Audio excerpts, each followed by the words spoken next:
ನಿಷೇಧ ಇದೆಯಲ್ಲ ಅದು ಮುಗಿಯಬೇಕು ಅನ್ನೋದು ಸರಿನಾ? ಏನು ಸಾರಾಯಿ ಸಿಗಲ್ವಲ್ಲ ಇಲ್ಲಿ, ಹಾ ಬಿಹಾರದಲ್ಲಿ ಸಿಗುವುದಿಲ್ಲ. ಇಲ್ಲ, ಅದು ಮತ್ತೆ ಸಿಗುವುದಕ್ಕೆ ಶುರುವಾಗಬೇಕಾ ಬೇಡವಾ? ಹಾ ಸಿಗ್ಬೇಕು. ಅದಕ್ಕೆ ನೋಡಿ ಬಿಹಾರದಲ್ಲಿ ಯಾರಿಗೆ ಕುಟುಂಬ ಇದೆಯೋ ಅವರು ಕುಡಿಬೇಡಿ ಅಂತ ಹೇಳ್ತಾರೆ. ಆದರೆ ಮೊದಲು 30% ಸಿಗ್ತಿತ್ತು, ಈಗ ಅದೇ 80% ಸಿಗುತ್ತೆ. ಹಾಗಾದ್ರೆ ಅವನು ಮನೆ ಪೂರ್ತಿ ಹಾಳಾಗುತ್ತೋ ಇಲ್ವೋ? ಇನ್ನೂ ಹಾಳಾಗುತ್ತೆ, ಇನ್ನೂ ಹಾಳಾಗುತ್ತೆ. ಎಲ್ಲ ಕಡೆ. ಆವಾದ ಜನರಿಗೆ ಅನುಕೂಲ ಇತ್ತು, 25, 50 ರೂಪಾಯಿ, 100 ರೂಪಾಯಿ ಏನು ಸಿಗುತ್ತಿತ್ತೋ ಅಷ್ಟು ಸಂಪಾದನೆ ಮಾಡಿ ಮನೆ ಹಾಳಾಗುತ್ತಿರಲಿಲ್ಲ.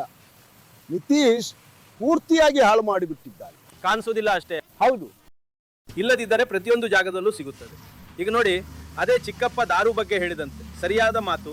ಮೊದಲು 100 ರೂಪಾಯಿ 150 ರೂಪಾಯಿಗೆ ಸಿಗುತ್ತಿತ್ತು, ಈಗ 400 500 ಕೊಡಬೇಕಾಗುತ್ತದೆ.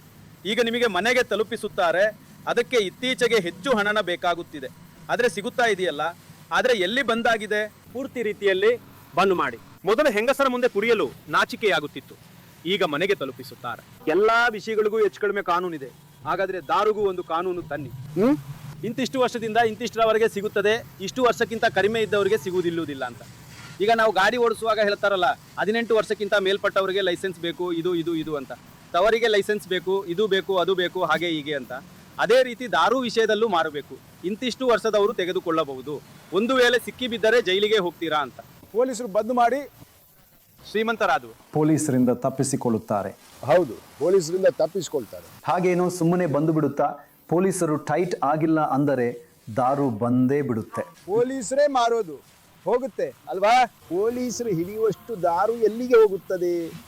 ಎಲ್ಲೂ ಅವರು ಇಟ್ಕೊಂಡು ಏನು ಇಲ್ಲಿ ತಯಾರಾಗ್ತಾ ಇದೆಯೋ, ಹಳ್ಳಿಗಳಲ್ಲಿ ತಯಾರಾಗ್ತಾ ಇದೆಯೋ, ಅದು ಅಪಾಯಕಾರಿ ವಸ್ತುವೇ ಅಲ್ವಾ? ಮದ್ಯಪಾನ ನಿಷೇಧ ಅಂತೂ ಮುಂದುವರಿಯಲೇಬೇಕು. ಸದ್ಯಕ್ಕೆ ಡ್ರೈ ಸ್ಟೇಟ್ ಇದೆ, ಈಗ ಸದ್ಯಕ್ಕೆ ಡ್ರೈ ಸ್ಟೇಟ್ ಇದೆ. ಆದ್ರೆ ಜನರು ಹೇಳ್ತಾ ಇದ್ದಾರೆ ಎಲ್ಲರಿಗೂ ಸಿಗುತ್ತೆ ಅಂತ. ಆದರೆ ಹೌದು, ಸಿಗುತ್ತೆ. ಬ್ಲ್ಯಾಕ್ ಮಾರ್ಕೆಟಿಂಗ್ ತುಂಬಾನೇ ಇದೆ, ಸಿಗುತ್ತೆ, ಎಲ್ರಿಗೂ ಸಿಗುತ್ತೆ. ಹೌದು, ಎಲ್ಲಿಗೂ ಸಿಗುತ್ತೆ. ಸ್ವಲ್ಪ ದುಬಾರಿ ಆಗಿದೆ, ಹೌದು, ಸ್ವಲ್ಪ ಕಾಸ್ಟ್ಲಿ ಜಾಸ್ತಿ ಆಗುತ್ತೆ. ಬಿಹಾರದಲ್ಲಿ ಸಾರಾಯಿ ಬ್ಯಾನ್ ಮಾಡಿದ್ರಿಂದ ಬಿಹಾರದಲ್ಲಿ ಬಹಳ ಕೆಟ್ಟದ್ದಾಯ್ತು. ಯಾಕಂದ್ರೆ ಇಲ್ಲಿನ ಯುವಕರು ಬೇರೆ ಬೇರೆ ನಶೆ ಮಾಡಕ್ ಶುರು ಮಾಡಿದ್ರು. ಉದಾಹರಣೆಗೆ ಕೋರೆಕ್ಸ್, ಸನ್ಫಿಕ್ಸ್, ಸುಲೇಷನ್ ಟ್ಯಾಬ್ಲೆಟ್, ಈ ಎಲ್ಲದರ ಮೇಲೆ ಅವರು ಈಗ ಅವಲಂಬಿತರಾಗಿದ್ದಾರೆ. ಸಾರಾಯಿ ಬ್ಯಾನ್ ಮಾಡಿದ್ದು ಇಲ್ಲಿಗೆ ಒಂದು ಒಳ್ಳೆ ಪರಿಹಾರ ಆಗಿರಲಿಲ್ಲ. ಮತ್ತೆ ನಮ್ಮ ಬೆಳವಣಿಗೆಯನ್ನು ತುಂಬ ತಡೆಯಿತು, ಬಿಹಾರದ ಬೆಳವಣಿಗೆಯನ್ನು. ಯಾಕಂದ್ರೆ ಇದರಿಂದ ತುಂಬಾ ಎಕ್ಸ್ಟ್ಯಾಕ್ಸ್ ಕೂಡ ಬರ್ತಾ ಇತ್ತು. ಬಿಹಾರದ ಎಕಾನಮಿ ಕೂಡ ಅರ್ಥ ಆಗಿದೆ. ಉದಾಹರಣೆಗೆ ನೀವು ಯಾರಿಗಾದ್ರೂ ಆರ್ಡರ್ ಕೊಟ್ರಿ, ಅವರು ಅಜಯ್ ನಮಗೆ ತಂದು ಕೊಡು ಅಂದ್ರು ಅನ್ಕೊಳ್ಳಿ, ಆಗ ಎಲ್ಲಾದ್ರೂ ಹೊಲಗದ್ದೆಗಳಲ್ಲಿ ಬಚ್ಚಿಟ್ಕೊಂಡಿರ್ತಾರೆ, ಅದನ್ನ ತಂದು ಕೊಡ್ತಾರೆ. ಆದ್ರೆ ಹಾಗೆ ಓಪನ್ ಆಗಿ ಕೊಡಲ್ಲ. ಕುಡಿಯೋದು ಯಾಕೆ ಅಪರಾಧ ಅಂದರೆ, ಈಗ ಅಂದುಕೊಳ್ಳಿ, ನಾವು 2 ರೂಪಾಯಿ ಸಂಪಾದನೆ ಮಾಡ್ತೀವಿ, ನಾವು ಕುಡಿಲಿಲ್ಲ ಅಂದರೆ ಏನಾಗುತ್ತೆ ಅಂದರೆ, ಕನಿಷ್ಠ ಹೆಂಡತಿ ಮಕ್ಕಳಿಗೆ ರೊಟ್ಟಿ ತಿನ್ನಿಸ್ಬೋದು. ಮೊದಲು ಏನಾಗತ್ತಿತ್ತು, ನಾವು ನೋಡ್ತಿದ್ವಿ, ಅಜಯ್ ಕುಡಿದು ಬಿಡ್ತಿದ್ದ, ಆಮೇಲೆ ಎಲ್ಲಾದರೂ ಬಿದ್ದುಕೊಂಡಿರ್ತಿದ್ದ. ಯಾರು ನೋಡ್ಕೋತಾರೆ ಅವನ ಹೆಂಡತಿಯನ್ನ, ಮಗುವನ್ನ ಯಾರು ನೋಡ್ತಾರೆ? ನೋಡ್ಕೊಳ್ಳೋರು ಯಾರೂ ಇಲ್ಲ. ಕನಿಷ್ಠ ಪಕ್ಷ ಯಾರದ್ದೋ ಮನೆ ಕುಟುಂಬ ಹಾಳಾಗಲ್ವಲ್ಲ.